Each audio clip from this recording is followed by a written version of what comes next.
This video is going to be on emergency funds. I understand, and this is not a financial advice. You need to do what you think is best for you and put your money where you think it's going to do you the best good. Like I said, this is not financial advice, so I do not know your condition, so do what makes sense for you. But this is something to think about. On emergency funds, they say you should have 3, 6, 9, even a year's worth of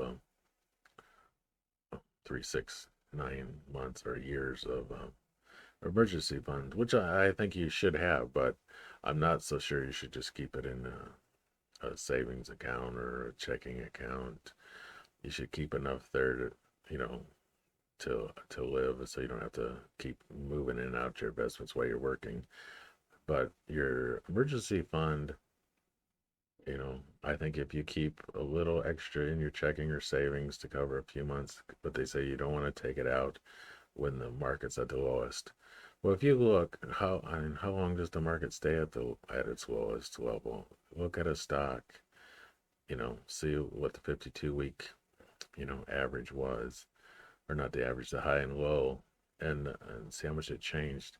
And if you have, 3 months of it somewhere that you can get by with, and as soon as you know you're going to need it, if you can get out, if it's, get it out, the rest out of the investment, and put into your savings or checking or wherever you need it. But if you're going, let's say you're going for a year's worth for your emergency fund, so you keep 3 months or so in your savings or checking, you know, have a little extra float there, and then you keep 9 months worth invested in a dividend stock or whatever. In that 3 months, if you get let go, if you need your fund and it's at the bottom when they let you know like it was now. If you went 3 months, and had to take some out, go another, month or 3 months or whatever you took out because it was at the bottom, and then, is it going to stay at the bottom for a year? I doubt it. Is it going to stay there for 3 months? I doubt it. So, and the odds of you needing your emergency fund, I mean, you got to look at that if you're in a job where, you're going to need it. This happens to you quite a bit, then that is one thing. But like me, I've had a pretty steady job. I've never been laid off, fired, or anything like that. So my odds of needing that emergency fund were pretty low. Do I want to get 0.26%, you know, interest in a CD every for 3 months? Stagger them so if I do need them, I have them come and due.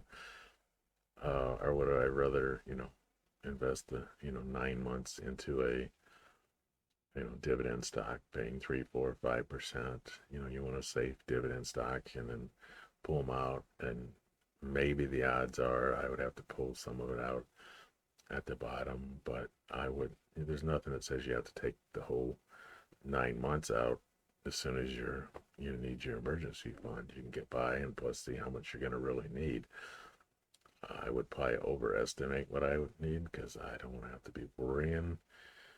At the end of the 12 months, I would be, even if I had enough money, wondering what I was going to do when that 12 months ended. But at least if you're getting a decent return, at the time that can keep building, I just don't see, 9 months sitting there and hardly getting anything when you can have it, and the odds of you pulling it out at the bottom, and pick a stock you'd want, and look at what the 52-week range is and see, if you bought it right at the high and had to sell right at the low, the whole lot of it, see what the difference would be. I mean, in extreme cases, it can be pretty high, like when the pandemic 2008. But how many times do those happen? And like I said, do you have to get the whole, extra 9 months out? Do you need it that day? No. And see how quick it returns. So, I would take 3 or 4 stocks, five, whatever you feel comfortable doing, and dividing it up, and just look at the 52-week, you know, high and low, and see what it is, and see when the low was, how long it took to recover, and kind of go like that, and decide maybe, having your emergency fund, setting in a dividend stock, earning a little bit better interest.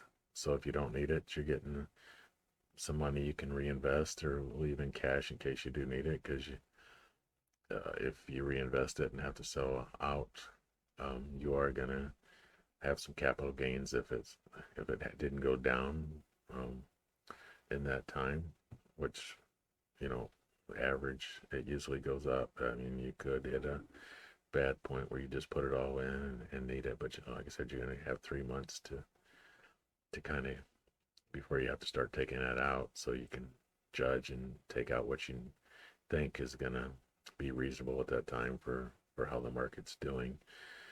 So it's just something to think about. It's not financial advice, like I said, but just since interest rates are so low, even online banks, and today, you know, if you sell a stock, you can have the money back in your checking account within a week.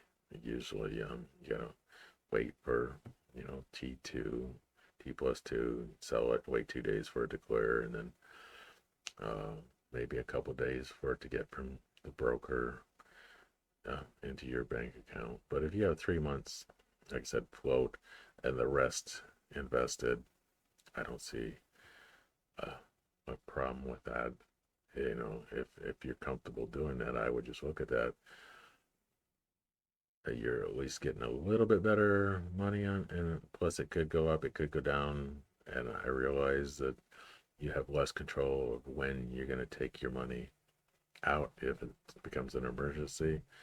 And if for some reason you think you're going to need the whole batch of it, you know, as soon as you get let go or you're not sure how much you're going to need, that if something happens and in your emergency refund, fund is to cover something besides living expenses for month to month living, then yeah, that's a different situation too. But even saving for a car, saving for stuff that's short term, I would look at a dividend. And if you if the car thing is just because you're wanting a new car, but you could get by with your old car if the market's down and you have to wait, you know, I would still, even some of my special savings for special things, I would look at instead of saying, oh, it's short term. So, but is it short term, and do you have to take it out? I mean, maybe like college, or, if you're saving for a college semester or something like that, then yeah, you may not want to because there is a hard deadline when you got to take it out. So just something to think about, not financial advice. And thanks for listening to me ramble about that. If you have any insight into it, or um, reasons that I missed of why you wouldn't want to do that, let me know. Thanks. Bye.